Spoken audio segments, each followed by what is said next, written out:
My people, what up, though? We back with another episode of All Black Men Need Therapy. My name is Chief. And I'm Bell. My name is Prentice. And sorry for the slight delay in the beginning. I'm going through a little bit of tension prior to the episode starting, but we're going to get right to it. Chief, check in. I'm tight right now, fellas. I'm going to be good. I'm tight right now. You know what I'm saying? But I'm going to be good. Yeah, I'm a little tight right now, but I'm gonna be just fine. So let's get through this episode and we'll work through it. I got no You know, it's funny. album. What? You're doing exactly what you talked about Last time? last week. Yeah. About Well, how we I don't want to go put through the shit, and this. I wanna I've hear never it. really spoken about this situation on the podcast anyway, though. You know, I've always been kept that on the back burner. You know what I'm saying? So I won't do that. But making some strides with the album. Gonna drop it. Gonna upload it soon. I got one more sit down tonight, just to kind of see what order I want to put the tracks in and just finalize everything. And then I'm good to go. Super excited about it. We really got to start pushing this show because the tickets ain't flying off a shelf like I thought they would. So we got to make sure we're doing that. Other than that, fellas, I'm really, really good, man. Outside of that, I'm fine. P, how you living? How you feeling? Check in, B. Man, I've been on my brain all week about when we was talking about the whole imposter syndrome from Yeah, last so you week. posted. Yep. I posted about it and wrote a little more, and the more I wrote, the more I kept going. So it actually created a piece of I wouldn't call it content, but it created a whole like think piece for me to use in the future for something that I'm working on. So that's just been on my brain all week, and it's interesting, like that being pointed out and me being where I'm at right now. So I just been processing that, man, and through publicly posting on it the other night, so many other people can relate to that shit. But it's a topic that nobody talks about. So yeah, man, just hey, processing. hey, welcome to the black community, bro. We just suffer Right. in silence, man. Yeah. So yeah, man, just processing a lot of shit we've been talking about on here lately. Tell you the truth. Yeah, I feel like the Um, last two episodes have, yeah, it's been Brief. two because we had two or three. We had that gap where we didn't record, but I definitely feel like the last few have been um like marker moments for you. You know what I'm saying? Like, and maybe not for you, but for me, for you, they've been marker moments. You know what I'm saying? Yeah, definitely got a lot of significance in real life. You know what I'm saying? Way beyond like a hour long podcast Mhm. conversation, like impact for real. So yeah, I definitely said they've been some I of the mean, most this impactful. this podcast, man, is art imitating life, Yeah, man. and in its truest form. You know what I'm saying? Like, this is an art, right? Getting up here speaking to these people, but it's real life stuff that we're dealing with. And we're finding ways to vent and or express ourselves. Through this medium. So I think it's dope. Yeah, man. So with you, Bill? Um, Before we finish, Chief, just throw your phone on the bed, bro. Just throw your phone in the other room on the bed, and that way we can just focus, man. You know what I'm saying? That way you ain't, because right now you just waiting for a response so you can Nope. respond. Just throw it on the bed. Throw it on the bed. I promise I won't respond to her again. But will you Right. read one while we're on here? Right. That's why I just want When to. it comes to I'm swiping left, delete it. I'm not even gonna read it. That's what I'm saying, but that's not good either, though. Like that's what I mean. So just if you throw it on the bed, you'll allow this episode to do what it needs to do, and you can revisit whatever needs to be revisited at the end, and you're not dealing with it in real time. I'm You know done what with it. I'm done dealing with it. And so it's gonna be what it's gonna be. I'm saying? All right. It's gonna be what it's gonna be. Man, I had a breakthrough this morning, I think. And I'm not gonna go into all the details, and it's nothing bad at all, but I think I had a breakthrough. So, like I said, I've been um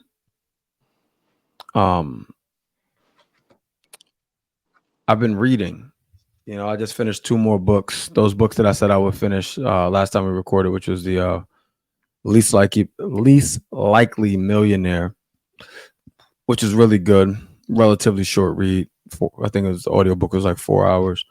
Um, and I finished Think Like a Warrior, or something to that effect. But both really good books, man, and both um dealing with the self work. Like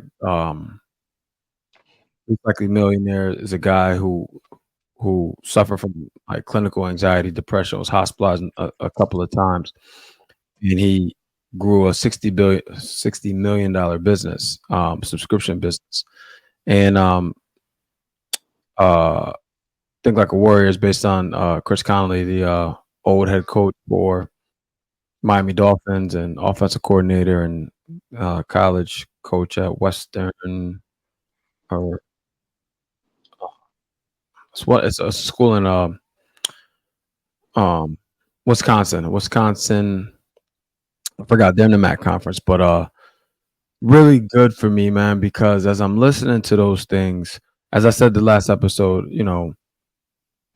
I've identified that there's work that needs to be on my part, like me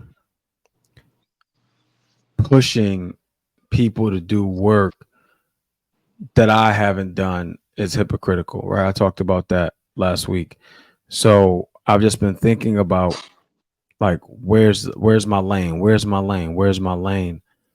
And we talked about this after we went to the prison, where I said Lorraine called me a multi-passionate individual. And the challenge with that is you have so many passions, so there's so many routes that you can take. Like, well, I can just I'm this, so I can do this, and I'm that also, so I can also do that. But at my core, I'm this. You know what I'm saying? So I was struggling, not struggling, but like racking my brain, and reading those books, it put some things in perspective for me. Like, it was very, very good, very good timing, and literally when I got out of the car, walking to the office this morning, I'm like, that's it. Like, that's it. So I got really excited and I emailed my mentor. And it's just like anything else, man. Like your kids, what we're going to talk about today, I'm sure your kids have done this to you, where you'll preach to them something till they're blue in the face, you're blue in the face, and it won't land. And then they'll go to school and hear the same thing from a guidance counselor or whoever. And now all of a sudden, the guidance counselor is the best thing since pins with pockets. So they had such profound words that they never heard a day in their life. And it was no different. My mentor has been pushing me to do this for years. I just didn't see the avenue. But it finally all clicked for me this morning. So I got excited. I am excited. There's some things I got to work on, put together, but I really need like a weekend to like sit down and do it. Like it's gonna be hard to do that after work in its entirety. But anyway, so yeah, so I got that going on, which I feel good about. Traveling to Chicago this week. I think that's about it, man. Right now, I mean, we recorded last week, so I don't think much has changed since then. I did go to the, I went back home, went to the Oscar shootout this weekend. Shout out to Coach Shaw. That was a good time. Me, Chief, and Oz laughed all night when we stayed at Chief's house one night, man. I got some good gut laughs, man. Like some like ab cramp laughs, Like it was a good time. It was good seeing everybody. So I saw my old AAU coach. Shout out to Wayne Simone. So it was a good time, man. It was good seeing everybody. I accomplished what I wanted to accomplish by going home this weekend. So that was cool. But yeah, man, that's the latest for me. That's the latest for me. Chief, you already gave your check-in, right? I did. Started off. Yeah. So coming in hot. Well, 9-minute check-in, 10-minute check-in. That's pretty impressive. Well, especially considering everything that's going on, that you endured prior to hopping on. Listen, guys, before we get into the episode, if you haven't already, go to abmnt. Excuse me, I'm choking. abmnt.com. We have a live taping coming up in 2 weeks and 2 days. We are taping a live podcast in front of a studio audience at the Manchester Country Club on August 24th at 4 p.m. Eastern Standard Time. Tickets are on sale now at abmnt.com. After that, there will be a happy hour mixer, and then we will be jumping into the live poetry showcase. We have these two phenomenal brothers here headlining the live poetry showcase. It should be a good dope time. And Chief, are you doing any of your tracks from the album that night? No. Okay. Maybe, I don't know. Well, you may be in store for a surprise. Chief has an album that he is dropping in consideration for a Grammy. He may or may not allow us to listen before you can listen. You understand? So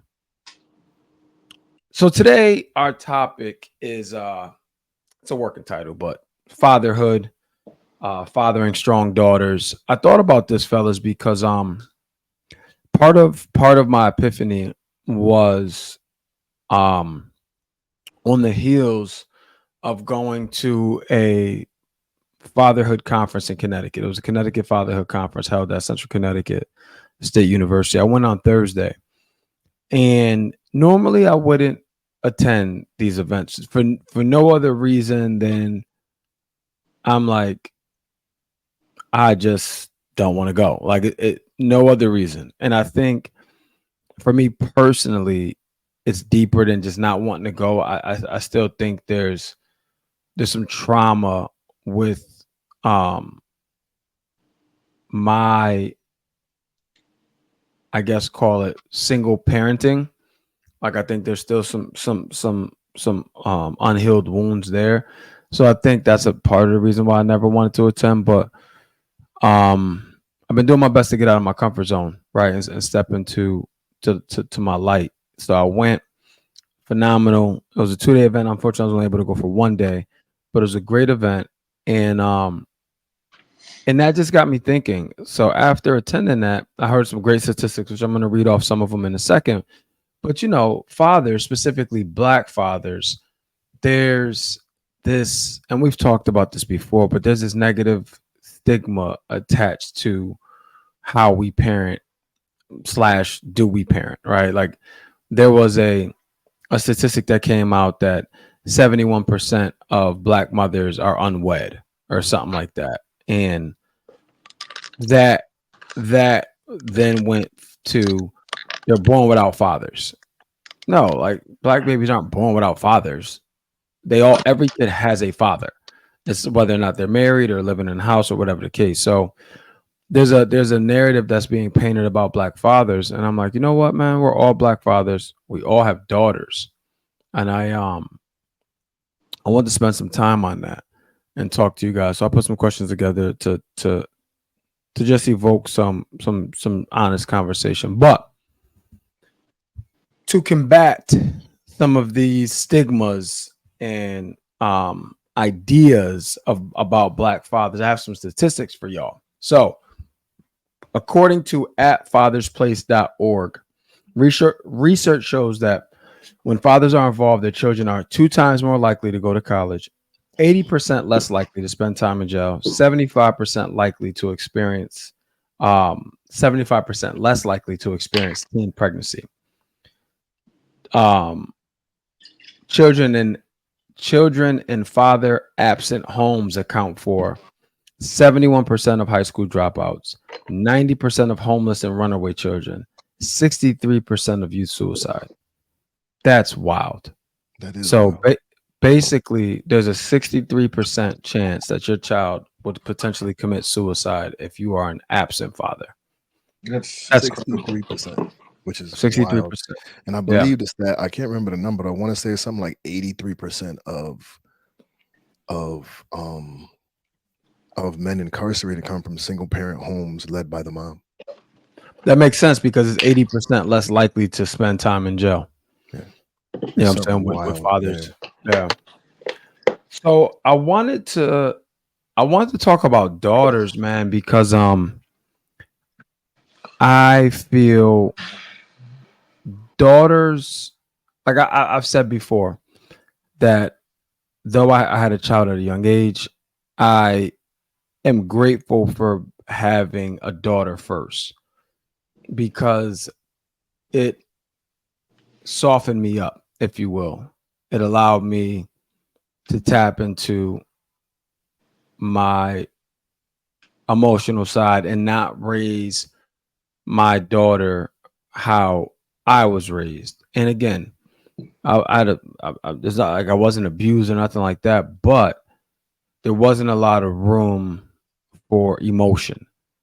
And if I had a boy, I would have mirrored that um, parenting because that was all I knew. Whereas with my daughter, I literally had to learn to listen. Did I screw up a lot? Yeah, I'm sure I did, but it all came from a good place. Whereas if it was a boy, I would have basically, ran the house with an iron fist, or however the saying goes. So I got some questions, and let's move this to my other screen.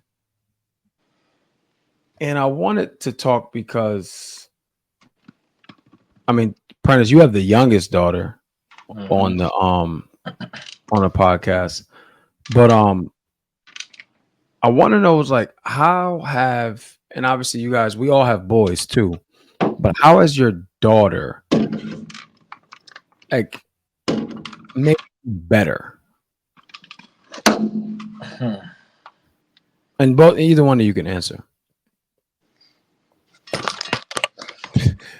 Actually, let me ask the Prentice is question. having technical difficulties. Yeah, let me ask the question differently. How's your daughter made you more understanding?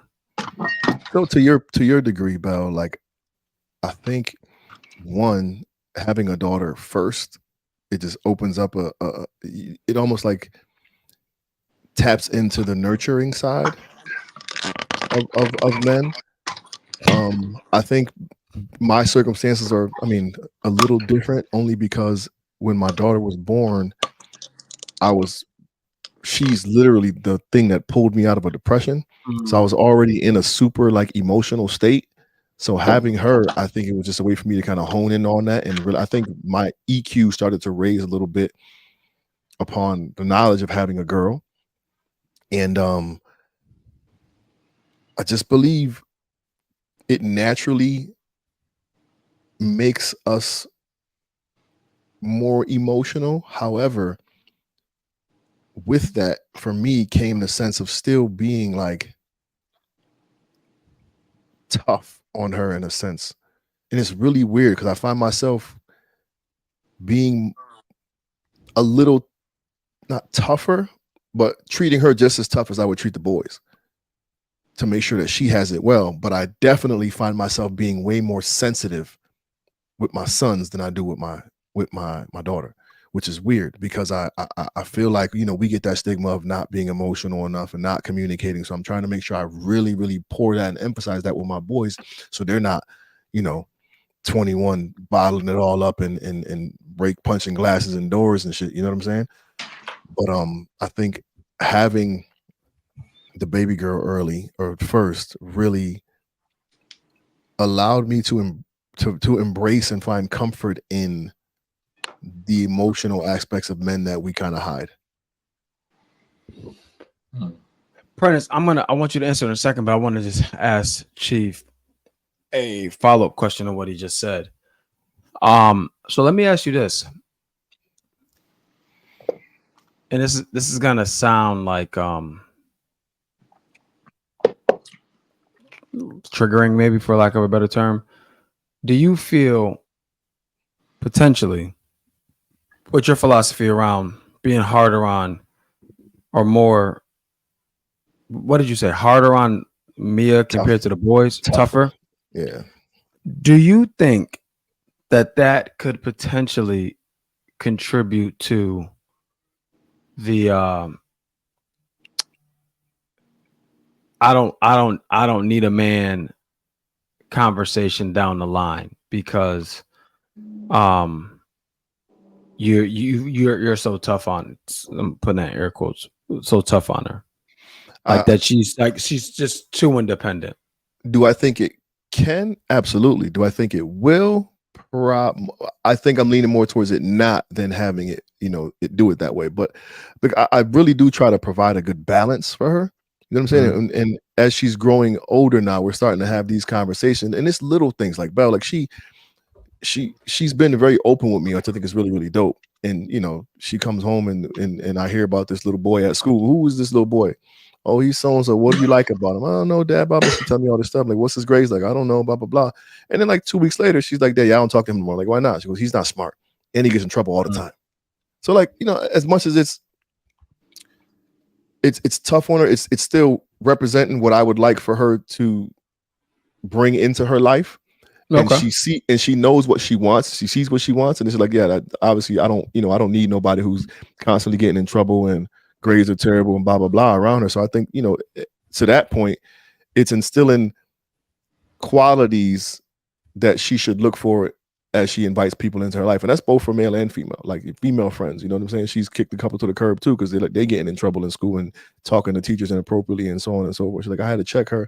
He goes, we're friends now, Dad, but she was being mean, but she doesn't do it anymore. And I think that's really dope. You know what I'm saying?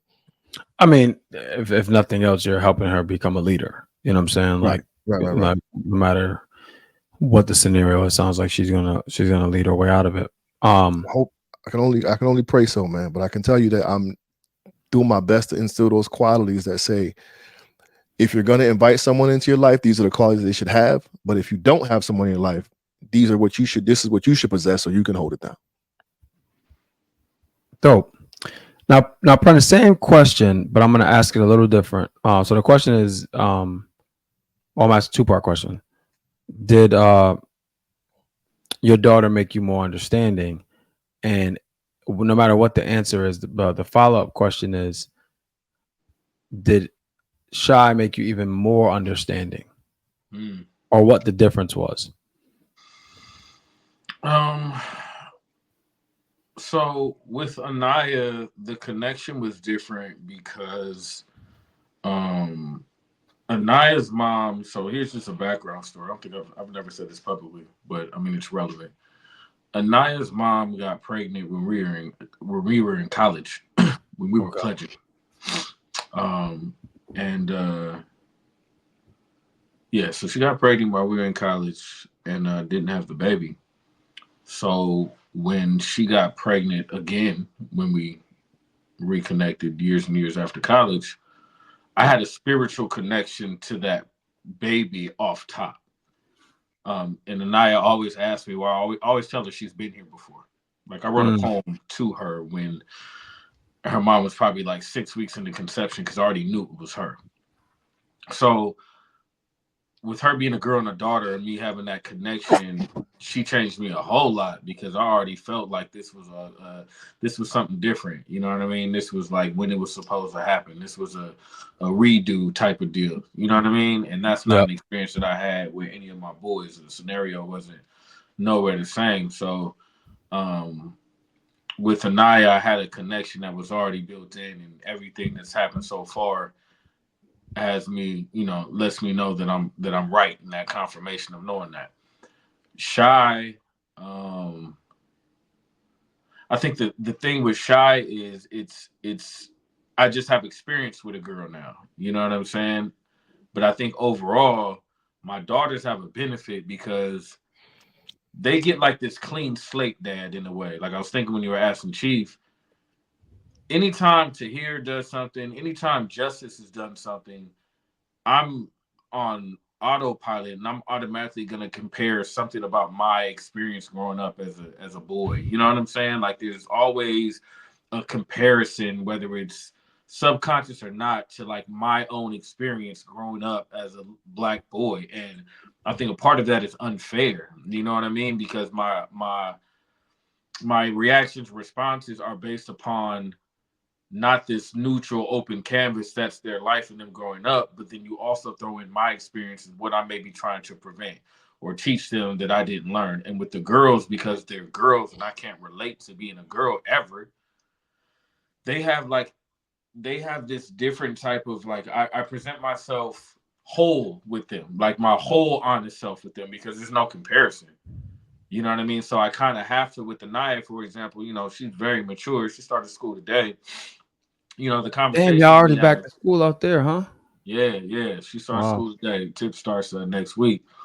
But with Anaya, I'm really man, I'm so 110% me. And not that I'm not with my son, but again, there are those comparisons and those things I'm trying to teach him. The uh the balance of bravado, the sensitivity, the not being overly emotional. I think of these things all the time, but with Anaya, I don't. I can just be. You know what I mean? Like I can just parent because this is totally fresh and new. So I would say the biggest difference, there's not a big difference other than the context in which they were born. Shy was planned, my only planned baby, which made it different too. But just parenting girls in general, they get a more honest me because I'm not comparing them to me at all. There's nothing that I'm, you know what I mean? Like I'm just I want to make sure they don't fuck with the wrong type of niggas. So I give them game. But the difference is I have to combat things I see. This is only with Anaya. I have to combat things I see in her mom that I don't want her to have. And that's the challenge because I'm not a woman. And there's certain things I can see about her mom that I'm like, yo, if she adopts that, it's not going to be good. You know what I mean? So, how do I navigate that as a man, not speaking from a woman's perspective? I like I like everything you said, and it's funny, man, because me and my daughter, she just recently went on a family trip, and we talk about balance. You know what I'm saying? Like you don't got to talk to me about not wanting your child to adapt some of the mom's habits. You know what I'm saying? Like um, it, I'm not even gonna get into it, but it can be a season of an episode as to things that I would like to prevent. You know what I mean? But what I'll say to you, Prentice, is I had a laundry list of things that I didn't want Brianna to pick up. You know what I'm saying? But I'll be honest, bro. I don't think I ever worried about it. Mm-hmm. You know what I'm saying? Like, and I don't know why. It's definitely not because I was this ultra confident parent. Like I was 15 years old. Like that's not the case. You know what I'm saying? I don't know. I think I was so consumed with just doing everything I could. I didn't have the bandwidth, you know what I'm saying, to Mm-hmm. worry about that. Now, obviously, you're in a completely different position than I was. So you probably have more bandwidth. You know what I'm saying? Like one, you're an adult, right? Like for starters, you're an adult. You're an adult who has means. And it's like you have more education around this, right? Because it's not your first rodeo. You have more support, like in terms of um what good looks like and things like that. You know, like you have Sarai, right? Where for me, I was, you know, I was basically a bachelor. So like for me, it was just I couldn't worry. I all I could worry about was what I had in front of me because anything more than that was just too much for me. You know what I'm saying? And and I just did the best job I could. You know, I did the best job I could. Like I said in the beginning, I'm sure I screwed up, you know, more times than I would even care to admit. But it was never out of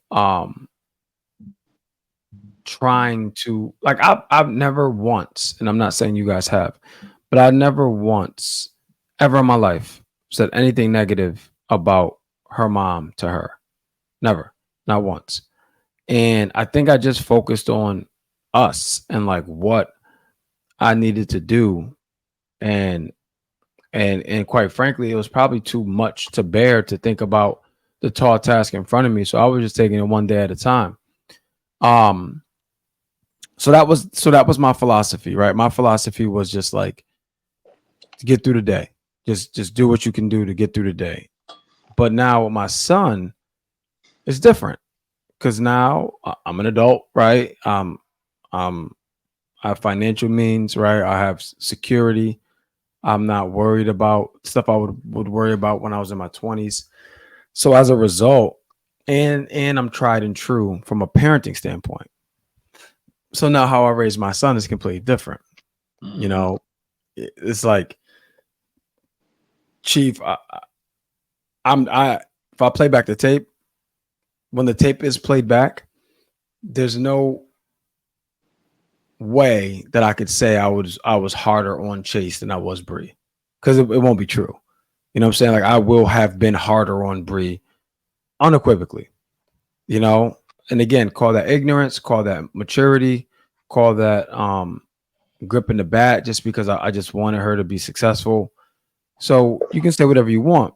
So, but now I parent them differently. Mm-hmm. So now I'm even, thanks to Bree and having a daughter first, I'm more in tune with my emotional side with Chase. Like I said a couple episodes ago, like I tell that boy I love him all the time, and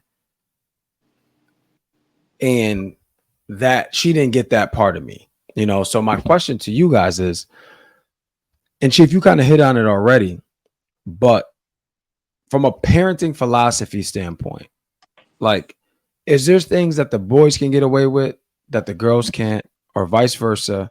Or is it like, no, everybody's treated equally? Mm-hmm. I mean, I think there's always differences in terms of, you know, the consequences or repercussions for certain behaviors. There's always going to be a difference. I think you try as a parent to be as consistent as possible, but I don't think it bears the same thing when it comes to. I think it's more circumstantial than it is gender based. Mm-hmm. I think. Give me an example, because I have an example I want to ask based on that, but maybe you're either an example or more clarity, and Are we maybe it'll help. speaking? So when you said get away with, I assumed like trouble. You know what I'm saying? Like some, no, however, It could be trouble. Yeah, it whatever, could be trouble. whatever trouble looks like. I think so. I think the consequences are the same, but the lashing I might was gonna be, say, but is the conversation different? the conversation is different. Yeah, I think that's what I I was think thinking. again, it's circumstantial. Age always plays a factor into it. You know what I'm saying? But I think it's definitely one of them things where the consequences may be very, very similar, if not the same. But the conversation is. I mean, like a coach, you know how you can talk to your players. When I pull Bell to the side and go, Bell, listen, man, you really hurt the team. Like we were counting on you. And you're like, damn, coach, I fucked up. I tell Prentice like, yeah, all right, whatever. Like Prentice, you can't, you can't do that. Now it's a different thing. You know what I'm saying? Like it's the approach you take with your players, with your children. Right. So That's yeah, so more than fair. Yeah. so the conversation is different in that regard. P? I think age makes a difference, because I was thinking about what you were saying. Like, it was easier when, Tahir and Anaya are less than 2 years apart. Justice and Tip are 2 years apart. So there was a point in time where all of them were babies. You deal with the same shit. You know what I'm saying? Like, it's all the fucking same, man. Like, you're just crying or whining, or there's a general lesson or principle that I have to teach you at some point for you to grasp it. But now they're all individuals. They're teenagers, you know what I'm saying, and preteens, and that means they all come with their individual sets of what the fuck this. You know what I mean? Like, what the fuck? Tahir has his very specific what the fuck, bro. Anaya has her specific what the fuck. Justice has his. You know what I'm saying? Shy hasn't gotten to her what the fucks yet. But then the parenting becomes, like you said, like circumstantial, man. Like, based upon what the issue is. One may be fucking up in school. The other one may have a stank ass attitude around here and talking like she thinks she grown all of a sudden. Or, one of them spends whenever Anaya is away from me for longer than about 4 or 5 days, it never fails her whole life. If she's with her mom for longer than 4 or 5 days, she comes back talking fucking crazy. Like, yo, I don't know what, and I do have an idea, but I don't know what you've been saying or talking about or how you've been talking wherever you've been, but my nigga, like, Watch your tone. check it And keep out, your bro. hands on the hood. Keep your You know what hands I'm on the saying? Like, hood. she'll get a bro from you. Like, hey, bro. And, I don't have that with Tip, but he has his own set of issues. So it becomes circumstantial after they get older. But there's always is a difference for my daughter because, again, I parent her from the most authentic me space because there's no comparison. You know what I mean? It's new. It's fresh. It's always going to be new because she's a girl. You know what I mean? So I think I'm extra cautious and aware about how I approach certain situations. I don't whoop her. I don't yell at the top of my lungs at her. You know what I'm saying? These are things that I'm very deliberate about because I don't want her. I'm the consistent in her life. So I don't want certain characteristics to be something that she gravitates to when she starts dating. I don't think like that necessarily with Tip or with Just. You know what I mean? Like when they was fucking up, I'm getting off of your ass because one, Justice, he grew up around his mom most of the time, so he hasn't had that male energy like that as much. To hear, he just needs it because he needs to be kept in line. So there's certain things I think about just because she's a girl that I don't think about with the boys. And there's a sense of he gonna be all right. And I have that with Anaya, but it's definitely more delicate. You know what I'm saying? So that I'm not willing to leave it to just she gonna be all right. She be cool. You know what I mean? I don't do that with her. I don't think you're alone in that approach. Like I think it's a lot of guys. I think a lot of guys would agree that they would take that same approach. But I guess my question is, what authenticity are you leaving out with the boys that Anaya gets consistently? Um, there's no prejudgment. I think that's what it is. There's no prejudgment. There's no not having anything to compare her childhood to for me gives it more of a clear canvas. So even if it's the same situation, Pete. Like Yeah, because it's a let's girl. just yeah, but Yeah. let's just say stole a Snickers from the store. Let's just what I'm saying. Okay. No. Then no. There's certain basic Okay, principles so and you maybe shit the that. basic stuff we got to know. This just rules. You know what I'm Nigga, she can saying? go to jail for Yeah. that. Right. Yeah, and I that's mean, even across the board. Y'all ain't gonna be stealing. Y'all ain't gonna be cursing. Y'all, there's a lot of shit that no, they're all held to the same accountability. But when it comes to certain things that trigger her gender for me, I guess put it that way, right? Like, just you get do what you I'm saying? no, yeah. Do you think there is a? I know in Bell's life there is because I think Sugar has expressed it to you, or we've spoken about it before. But do you think there's a sense of envy coming from one party or one gender to the other? Like, do you think the boys feel some type of way based on how you treat Anaya, or she feels some type of way based on how you treat them? I know the age disparity between your two kids is monumental, and you're providing things for Chase that you just weren't aware of or didn't have the means to do so for Suge, Right. and she sees and feels that, you know what I'm saying? And but so I mean it's still something to be discussed in your world, Bell, but I guess the age disparity is what makes it, a little bit more understandable and reasonable.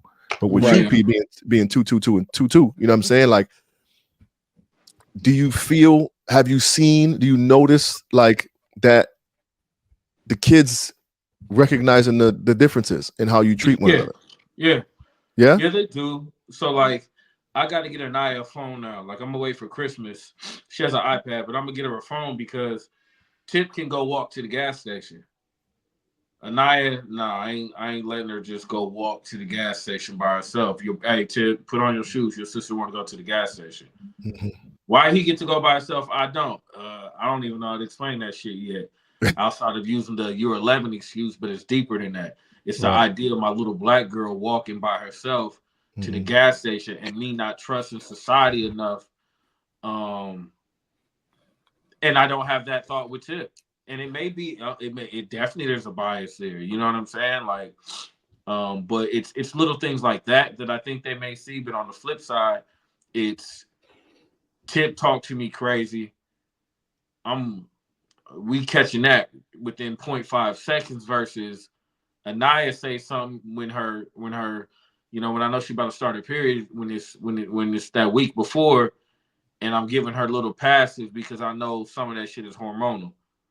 You know what I'm saying? She linked up with Sarai, so they on the same clock. So I mean, both of these niggas off. You know what I'm saying? And then Tip will see how I give her a pass and how, you know what I'm saying, how she's speaking. So I think things like that are the things that I've noticed. I'm sure there may be more, but things that I've noticed that due to their genders, they may see like a difference in treatment. But I try to keep it as general as possible, like across the board. Do you, Chief? Yeah, I think it's weird because, like I said, I before, like I spend a significant amount of time with all my kids, but I spend a lot more time with Mia just because she's here more often and we're doing softball all the time and blah blah blah blah. So when the boys come around, it's like they're itching for that same love, and I give it to them. But my middle one is just he's like he got that syndrome. Like whenever I hug the baby, here he come. Whenever I hug Mia, here he comes. So I got to make sure I'm like pouring into him just to make him feel the same. But it's just I noticed that I guess that issue, not issue, but that thing with him right there. Like he is always just looking for that extra attention. And that's not that I'm not giving it to him, but whenever somebody else gets it, he wants it too. And it's clear and evident. Yo, there's a couple things I want to hit on. Just right now with you, Chief. Have you and the boys just ever gone on a trip together? All the time. Like overnight though, like a weekend or whatever. Like almost equivalent to the UCLA trip. Yeah, we went to a couple games in New York when them was playing. Took the boys to a baseball game in New York a couple times. Just weekends where they come to the crib and Mia's not here, that type of party. Okay. But yeah, because what and this is interesting, man, because this came up at the Fatherhood conference. So my mentor, shout out to Lisa Nkanoki, she started the Fatherhood movement 30 years ago in Connecticut. And I was a part of Dads Do Make a Difference. I was on, like, she got me featured on Teen Summit, whole bunch of stuff that she was doing with all the dads in the state of Connecticut and getting them resources and everything like that. Bureaucracy came into play at one time or another, and she stopped doing it. And essentially efforts stalled. And I was at this Fatherhood conference the other day, and this brother spoke up and was like, I'm a single dad. Where are the resources for me? Like they have for single moms. He's like, where are the resources for dads as there are for moms? And he's like, hey, and I'm not saying there's none. I'm saying if there is some, can you tell me about them? Because I haven't heard of any. And and somebody else said, he's like, equity is having the same programs for mom and dad, and as you guys are both talking, the crazy shit is there's inequities in our own house. You know what I'm saying? Because here's the reality, Prentice, right? And this is not like a fingers point, because I'm guilty of it too. Because here's the reality. Tip being 13 or whatever, Tip ain't big. Tip can still get snatched up, right? Walking to the store by himself. You know what I'm saying? Like, but it's probably in our nature too to protect Black women, right? Like, so I get that too. But it's like these boys are growing up with inequalities in their own house, in terms of gender disparity, and it just perpetuates as we get older. And I know why you're doing it. The same reason why I do it. Like it's a learned behavior. It's conditioning, right? Black boys don't get the same luxuries, and it is what it is, right? But when I'm listening to you guys talk, and I'm just like, damn, like this shit this is shit that we'll have to deal with for the rest of our lives. You know what I mean? And we're conditioned to do it. we're conditioned to be tougher on them because we know what they're about to walk into. Yep. That's the other thing. And that's what I'm saying. You know what I mean? That's what I mean about the comparison thing. Like, Anaya, the girls don't get that. Like, there's almost like we have an innate comfort with throwing our boys into the fire more than we do our girls. Yeah, but that's a double-edged sword for us all to think about too, because we all have sons or who are of a lighter hue. And whether or not we want to realize it, that shit plays an important role. What do you mean? Ultimately, just because, like, okay, so like Prentice, for example, there'll be a lot of times where Justice was on his light skin shit. Like, you know what I'm saying? You know what I'm saying? And it's like they may, or at least mine may, I don't know. I mean, so I guess to rearrange it, like I was asked one day, like, would I teach my son to take advantage of his privilege? And I'm like, if it saves his life, absolutely. And my flip thing was, wait.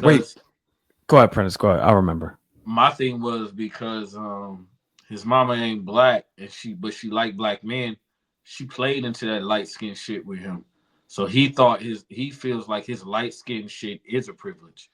He plays into the whole light skin shit because he has a non-black mother who plays into that light skin shit, and so it's not like being superior, but it's like a stature thing for him.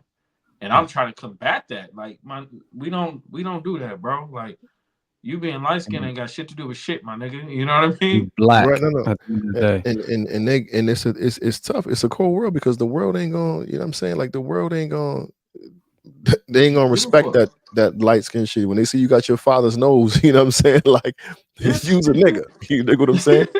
But I wanted to go ahead. Yeah, I gotta, before you go, I gotta touch on this. I find it very interesting, the wording you used. What's that? I love the question that somebody asked you.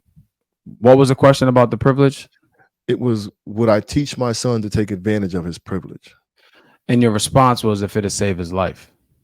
Yes. That's ill to me. That's your default. Because think about privilege for a second, right?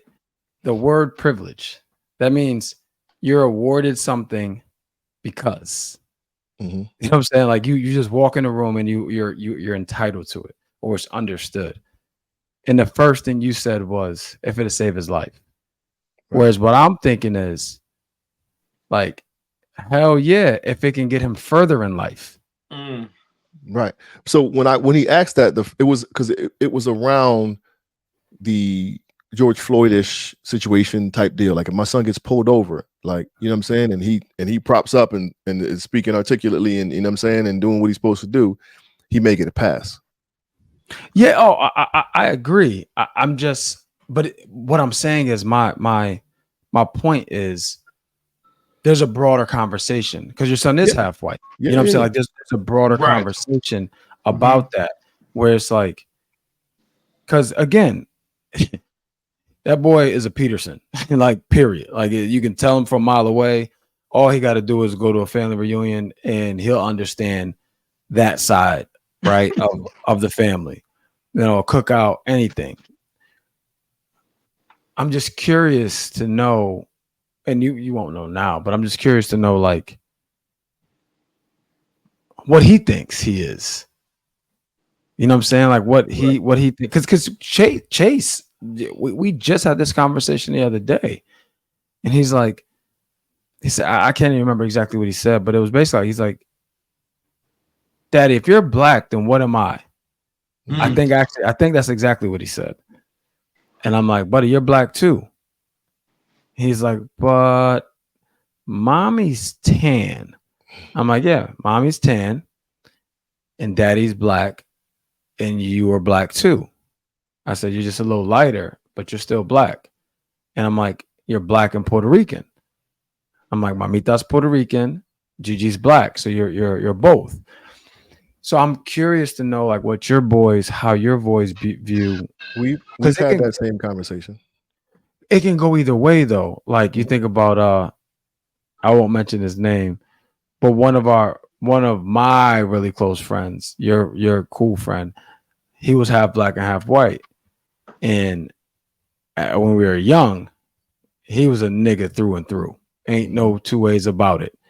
And now that he's older, you know, tapped into the other side. yeah, he, you know, he might wear a red cap on the weekend potentially. Right. You know what I'm saying? Like, I so think that's the privilege that the whiteness comes with 100%. the whiteness. Yes, Because yes. Justice will tap into his Puerto Rican side from his mama, but that's Puerto Rican. That ain't white. That ain't getting you in no door. Yeah. That's not earning you You're no still a bread. minority.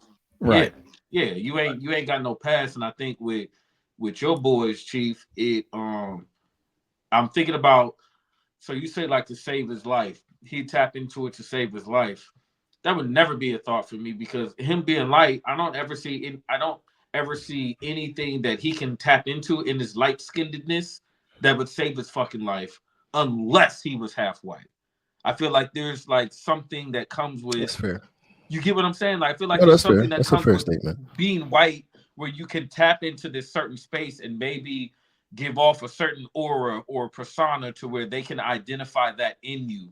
But just because you're light don't mean that light skin shit is gonna have the same effect. I think R2 would have a different experience depending on if your boys learn how to tap into that whiteness when they need to, or if it's an innate part of them that comes out in certain situations. That's it. You get what I'm saying? I feel like whoever's dealing with them is gonna pick up on that versus just nigga. But You this this is why I asked like what that condition is looking like. Mhm. Because the opposite could be true too. Like your boys, Chief, could think they're white Mm-hmm. and then get pulled over and learn really quickly. Oh, you ain't white. You know what I'm saying? Well, I mean, it's only major. It's only major. Major's the like Stormy's just as dark as Mia is. You know what I'm saying? Which is weird. Yeah, They come from the that's same true. mom, That's but true. like, you know, Stormy's That's like true. Belle's complexion, maybe even a little darker. He And might then slightly be a little darker. Yeah. And that's funny because I'm only thinking about Major in this conversation. Right. And Major's just light.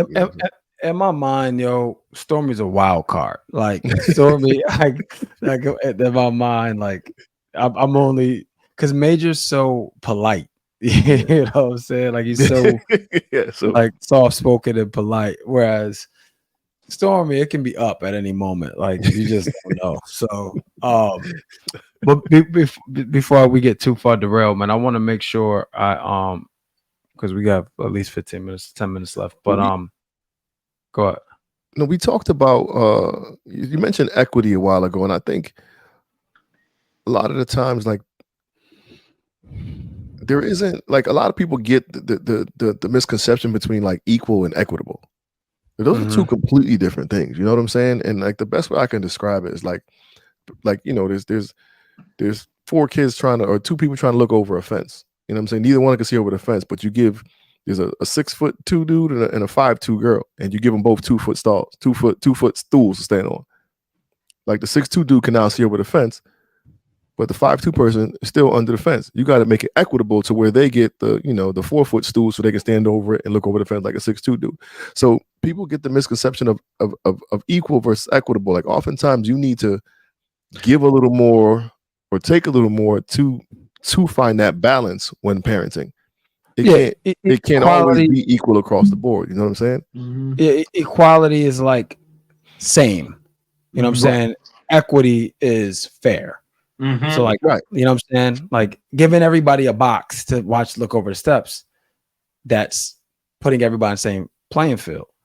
But if somebody's 2 feet tall, they can't see. So equity is making it fair so everybody can see. You know what I'm saying? So that's I agree. It is different, and that's why I asked like about the because I knew just knowing y'all, I knew the consequences would probably be similar, but I knew the conversation would be different, you know, and that's the consequence, right? Is the equity, the equality is the conversation. Yeah. You so see what I'm saying? And that's the thing. Like Stormy being the wild card, I can absolutely play on like I can let Major and Mia know how what they did impacted me and made me feel, and they feel bad. Stormy don't give a fuck. No limit soldier. I gotta bark at him for him to get it. Yeah. You know what I'm saying? Like he don't care nothing about nobody's emotions. he gotta feel the wrath in order to balance him out. Yeah, and another thing that you just brought up that I want to make sure I say to Prentice. Prentice, you were talking about the boys, and you reference like you a lot, like in terms of you as a kid, and you know, like just understanding more because you were a boy, they're a boy. In the 7 habits, right? I think the 4th habit is seek to understand. And in that they gave a lot of examples, and they were like, we as humans, not even just parents, as humans, we're quick to give an autobiographical response, meaning we make it about our life. You know what I'm saying? So it's like, Prentice, let's just say you were an athlete and you got cut from the team. You know, I'm like, hey man, I've been there, bro. I remember when I tried out for the Packers and they cut me. You know what I'm saying? Like, so I know exactly what you're talking about. Like, now that's making it about me. I'm saying to you how I felt in that situation, so I know how you feel. But the reality is I don't know how you feel. You know what I'm saying? Because I didn't take the time to seek to understand. And I'm not doing that, but it was very interesting listening to that, because I'm like, I absolutely do that. Absolutely do that. You know? Listening to you say that, I absolutely do that. And I think that's what I was saying too. Like, yeah, I so listen to seek to understand. I think I'm gonna do better with that with them. Yeah, man. I would also recommend for both of you guys, if you haven't read the 7 Habits, man, I would definitely pick it up. It's not too long of a read. Like I said, I read it in 3 days. But it's good, man. Because we say this all the time, bro. Parenting does not have a blueprint, man. Like it does not have a blueprint. How do you guys? Are you guys raising your daughters with the understanding that you need them to be these future strong Black women, or are you just raising them in the moment? Yeah. I think I'm definitely future focused and like present moment in the same vein. Like, we constantly having like, and this is gonna pay off then, and then when it happens, like we had this conversation the other day, like she was talking about, Dad, remember when? I'm like, yeah, because I did a poem the other day and it was about her and talked about when she broke a board in Taekwondo class. And she's like, Dad, remember when I couldn't jump rope? And I'm like, yeah, and look what happened. You practiced, you worked on it, and now you got better. And that's what happened. All the stuff that you do then, like all the stuff you do now will pay off in the future. How you handle situations. We have this whole conversation, how you process your feelings, blah, blah, blah, how you communicate things. So we're constantly having those type of exchanges. And I think it's really helping her recognize her and just preparing, continuing to mold her into who the best person I could possibly, help her become. Yeah. I would say your approach is very intentional versus mine, and maybe yours too, Prentice, but definitely mine. I didn't start with that end in mind. Like that's what it sounds like you're doing, Chief. You're starting with that end in mind, which is potentially strong Black woman. I didn't start like that. I started with, nah, I just need you to be successful. You know what I'm saying? Like, so I need to exhibit certain behaviors and put myself in a position that'll help pave the way for you and kind of show you the route. I don't know that I could see that far. I don't know that I saw it like this is, for instance, I never had the conversation with Bree about this is what you should look for in a man. And hey, shame on me, right? But I never had that conversation. I just was always the example. Like I never brought a lot of girls around her, nothing like that. Like I just was the pillar of consistency in terms of how I moved. Right. And I was hoping, like so I'm saying, this is why I'm saying, Chief, that you're just very intentional. And again, you're older, like it makes sense. You're very intentional. I was hoping that was enough, like, because we don't, as intentional as you are, Chief, we don't know how it's all going to turn out. You know what I'm saying? Like we do what we feel is right. We do what we've seen to be to work, but we don't know. You know what I'm saying? Like we really don't know. But I wasn't even as intentional as that when it came to like creating a strong black woman. Like I was more so like, I just need you to be a productive member of society. And however that shakes out is however that shakes out, you know, like Yep. and my expectations were just what my expectations were, you know. Dynamics make a difference too, though. You know, like Shy obviously has Sarai, but Anaya at 11 has two black women in her life who are consistent. If she's not around one day, she's around the other day. She has her Yeah. mom who is OCD, just got her PhD, owns all of her own stuff, works hard, works hard. That's all she knows is perfection, works hard. See that rubbing off in scholastics. Then she has her stepmom, who is very much so a realist, grounded in reality, and is a lot more go off your feelings and practical and give you, you know, a certain type of game. So I never felt the need to try to raise her into being this strong black something that she's already gonna be and is already kind of showing signs of becoming. It frees me up to just be her dad and to give her that type of game. Like, listen, don't deal with these type of niggas. You know what I'm saying? Or listen, don't do this. Or to be like, you see this shit your brother doing right now with this girl? How does that make you feel? Some. Okay. Don't be her. And if boys is acting like he's acting right now, this is what situation you're gonna end up in. So it kind of frees me up to kind of just do my thing as a dad because the example she has around her, I'm cool with. I got two last questions and I want to make sure I answer. First, what would either one of your daughters say you need to improve? I saw that in the treatment and I thought long and hard about it. And I was going to call Bubba before I got on the thing, but I didn't. But some things transpired. Right. If I had to say so, and if I'm being honest,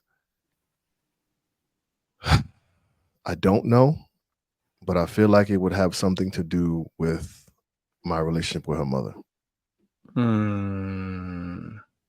If I could get her to be bold enough to say that to me. If she did, what would that effort then look like? Probably not the best time to be asking this question, but right. But I mean, I think it would be more consistent efforts to communicate. Like right now, there is 0 ounce of effort put into communication whatsoever. Like with the way my mind is framed right now, it's like, yo, if I didn't speak to you again, I'd be okay. And that's not healthy for my baby. Oh no, not at all. You know what I'm saying? But again, it's peace of mind. And I flash back and go, let me assess Mia first. Is she okay? Is she clothed? Is she fed? Is she happy? And she is, so I'm okay. But that's a conversation I'm now going to have just to make sure she's okay with it. And I've spoken to her about why I'm reserving communication at this point, and she's aware, and she understands. I just haven't asked how it makes her feel. Do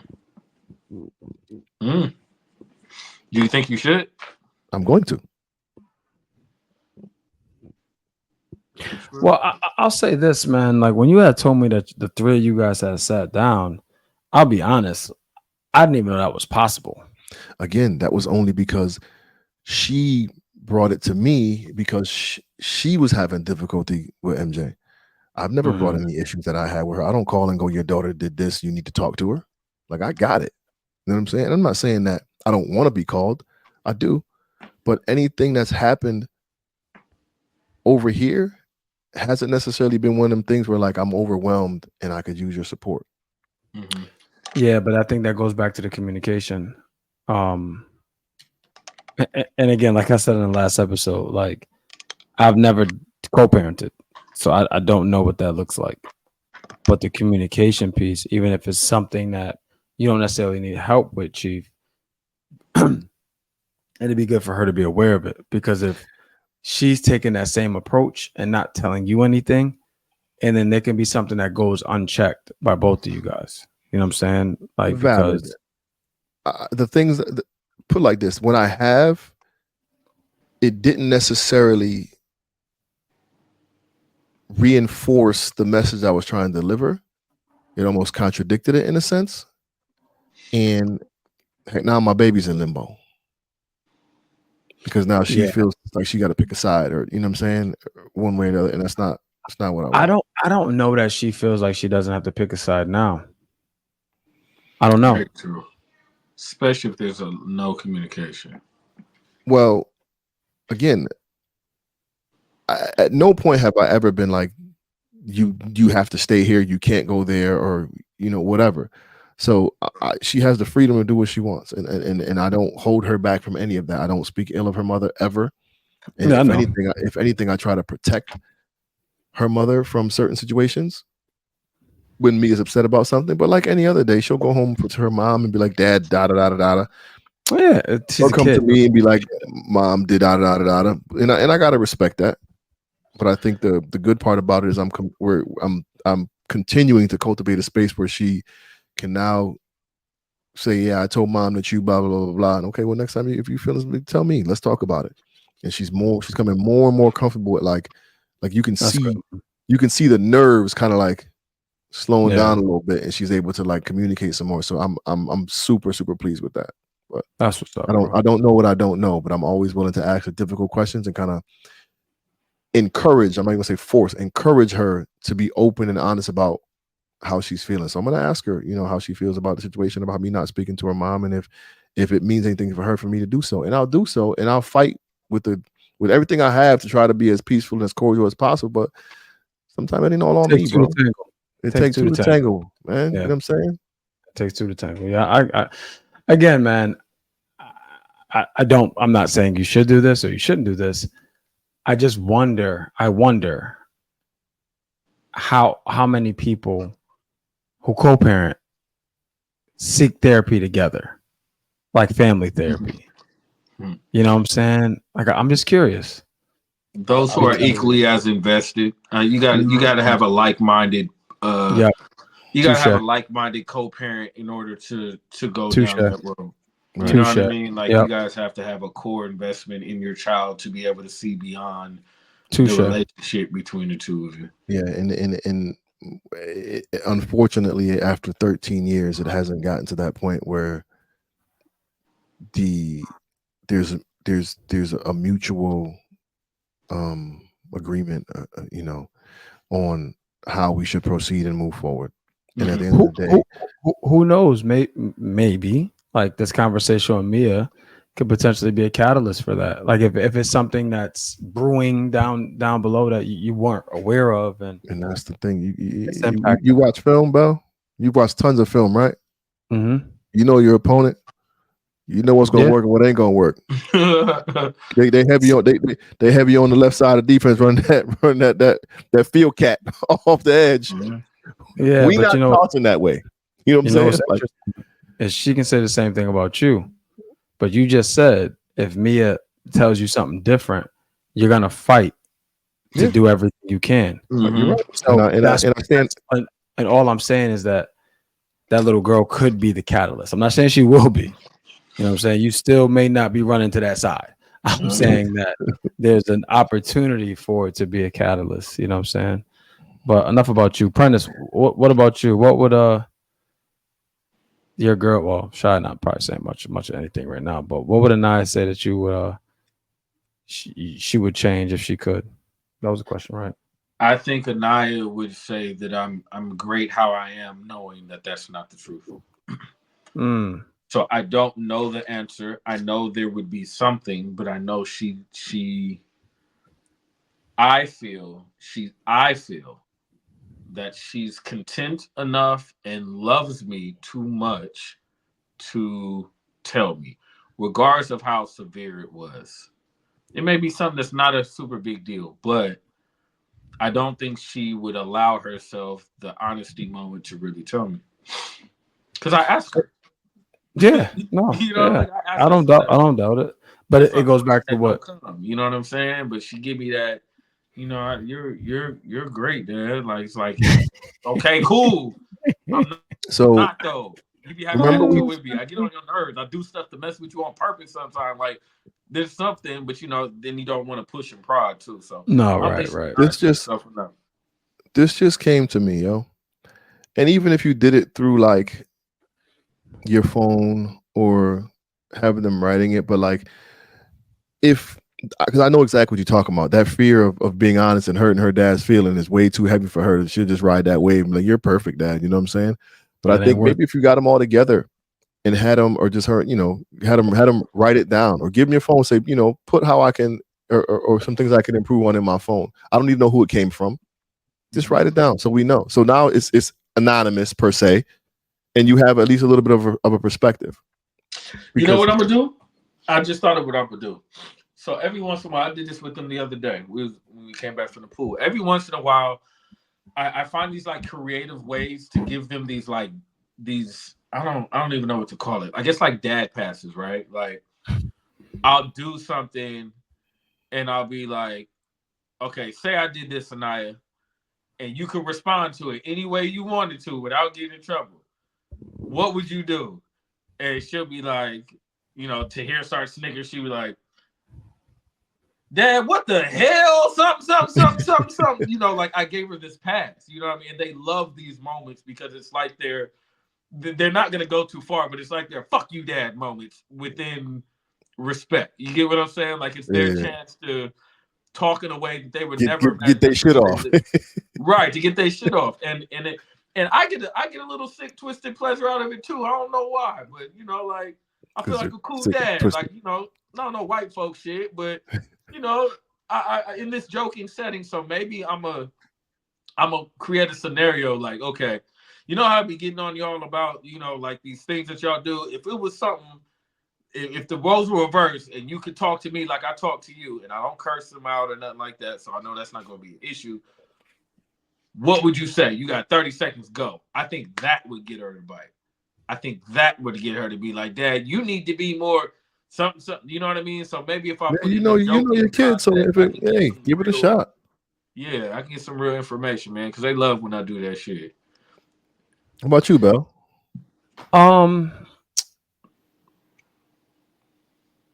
Bree's pretty vocal recently. And vocal on both sides, like just like appreciation for me. Like she goes to therapy, and when she has like these sessions and she calls me and just tells me how much she appreciates me and things like that. I'm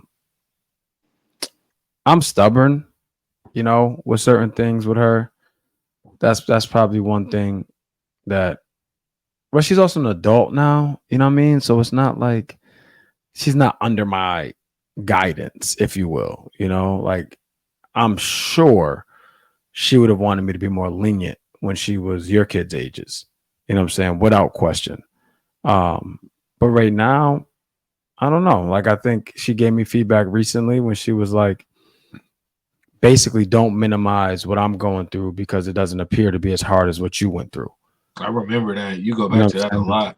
Yeah, like so that was very good feedback for me because I was absolutely doing that. I'm like, yo, these ain't real problems. That's what I would always say to her. Like, these aren't real problems. And in my mind, again, the autobiographical response. In my mind, I'm telling her these aren't real problems to prepare her for what the real problems are that's going to be coming around the corner. Mm-hmm. Because I've been there and I know what's about to happen. Whereas I needed to be in the moment with her and seek to understand why these things are bothering her so much. Whereas I just almost dismissed them because I'm like, yo, I'm not wasting my time with this. Like, this ain't real. You know what I'm saying? But that's why I was telling you, Prentice, their perspectives are different. Mm-hmm. They didn't go through what we went through. Yep. You know what I'm saying? So therefore, they're not going to respond to things how we would respond to things, for better or worse, because they don't have the upbringing that we had. So that was probably the last time she gave me like real feedback that wasn't like a lash out or her because she was upset, like that had some merit, and that meant something to me, and it obviously meant something to her. So, but maybe my stubbornness that probably would be because she always talks about how I'm so lenient with Chase. So I know it's my stubbornness. But yeah, where we at? 115. We can end it on that. Yep. That's fair. I thought it was another good one, fellas. I hope those who perhaps don't have children and listen to this can still pick up some nuggets from it. I think the conversation is always powerful, but I was, for some reason, it just hit me like, what if you don't have kids? Are you listening to this episode? But I think it's still some gems in here that people can walk away with. Well, yeah, I mean that, and we probably around kids, you know what I'm saying, to some degree. But no, yeah, I thought it was good because it was just like I said, speaking to where I'm at right now mentally with this fatherhood stuff, and the reality is, like we talked about, there's just not a lot of resources for fathers. Period. So, like, for everybody who doesn't have kids, I would argue that there's probably 40 more people who do, that are looking for somewhere to latch on to. No doubt. Well, another good one for us, fellas. My people, our supporters who are listening, please feel free to hit us up, allblackmanetherapy@gmail.com. Hit us up individually, Chief Bell or Prentice at abmnt.com. I wonder if we emailed, never mind.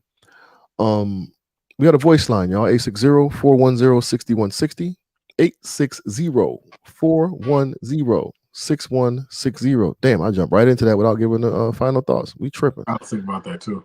Yeah, I was like, maybe he just doing something different, Right. Cool. Yeah, we're gonna try something different. We're gonna give you that information before we get into the final thoughts. Right, the final thought, we're gonna This is your show after all. You know what I'm saying? So don't worry about it. Do what you want, bro. No doubt. P. Let's go ahead and rock out a final thought, cuz. I'm thankful this one didn't leave me with no like pressing ass motherfucking thoughts, man. Tell you the truth, like we can wrap this episode up, and I'm not keep drinking. Yeah. So my final thought, really, man, is fuck with that Trader Joe's champagne, man. It's $6.99. It's cheap. It don't give you gas. It don't give you headaches. So if you're looking for a good champagne to put in your orange juice, man, for these mimosas, fuck with Trader Joe's. They don't sponsor us at all, but that's my light final thought, man, which means that this episode was valuable to me. But again, I'm okay with leaving this one not having some shit to dissect for the next 48 hours, man. And Prentice is on pins and needles, like, man, I hope they don't get me. That shit has been great, man. This shit has been healthy as fuck, man. But all jokes aside, man, yeah, fuck with that Trader Joe's champagne. No doubt. Go ahead. We talked about this on the last episode, and I think I'm just in that era right now where I had said our taste buds change every 7 years, and we don't have control over that. That's just genetics or whatever it is. But I would argue that we probably should be checking in on ourselves and our goals and where we are as a parent, as a father, as a husband, as a provider, as a friend. Just reevaluating, man, and making sure that everything's going, is meeting expectations, if you will. A lot of times as parents, at least how we were parented, it was their way of the highway. It wasn't room for rebuttals. It wasn't room for emotions. It was basically get down to lay down before that was a thing. You know what I mean? And our kids aren't like that. Nope. They got questions. They're curious. They're smart, right? They want to know why, and I would just say, like, let's just make sure we're checking in with ourselves, first, and then those who are important to us second, right? Like, let's making sure that we are who we need to be for ourselves, and then making sure we are who we need to be for others in whatever capacity they hold in your life. So that's my final thought, man. Just make sure we're checking in with ourselves and with those who we care about more frequently than we have been. And I think specifically our children.